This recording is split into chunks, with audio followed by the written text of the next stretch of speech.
नमस्कार, आपण पाहत आहात सह्याद्री न्यूज, आवाज महाराष्ट्राचा।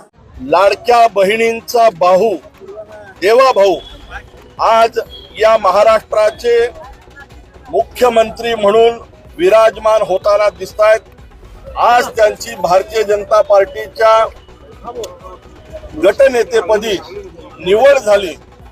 मला असं वाटतं की देवेंद्रजी हे या राज्यातले खऱ्या अर्थाने एक कर्तृत्ववान नेते आहेत आणि या राज्यातल्या सामान्य जनतेच्या कल्याणासाठी, राज्यातल्या बळीराजाच्या कल्याणासाठी, राज्यातल्या महिलांच्या सुरक्षिततेसाठी, राज्यातल्या वंचित, उपेक्षित, आदिवासी, दलित घटकांच्या उद्धारासाठी, राज्यातल्या युवक महिलांच्या कल्याणासाठी काम करणारे नेते म्हणजे आदरणीय देवेंद्रजी।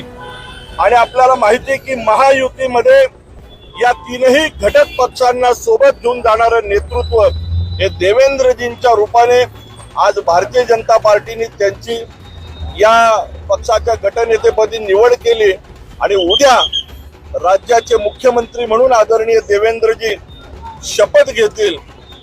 आमच्या सर्व कार्यकर्त्यांसाठी हा एक आनंदाचा क्षण आहे की देवेंद्रजींच्या नेतृत्वाखाली पुढच्या 5 वर्षामध्ये महायुतीचं सरकार या राज्यात सामान्य जनतेच्या कल्याणासाठी, विकासासाठी काम करणार। शपथविधी होणार आहे। पुण्यातील किती कार्यकर्त्यांना निमंत्रण आले? पुण्यातले सर्व पदाधिकारी, लोकप्रतिनिधी, नगरसेवक, प्रदेश पदाधिकारी अशी खूप मोठी फौज उद्या मुंबईला रवाना होणार आहे आणि आम्हा सर्व कार्यकर्त्यांचं स्वप्न आहे की उद्या देवेंद्रजी शपथ घेत असताना आम्हाला सगळ्यांना पाहायचं।